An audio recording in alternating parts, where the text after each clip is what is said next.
Welcome to Quick Literature Academy. Subscribe and press the bell icon for more literature videos.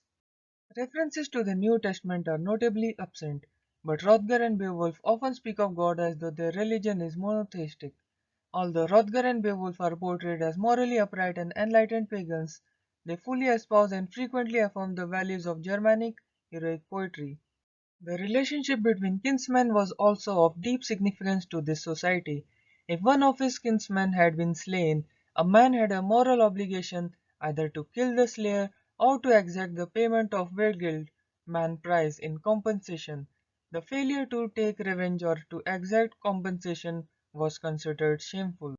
The young Beowulf's attempt to comfort the bereaved old king by invoking the code of vengeance may be one of the several instances of the poet's ironic treatment of tragic futility of never-ending blood feuds.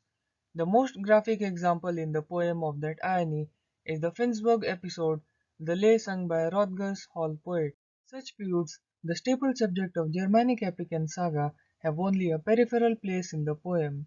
The poem turns on Beowulf's three great fights against preternatural evil, which inhabits the dangerous and demonic space surrounding human society. A somber and dignified elegiac mood pervades Beowulf.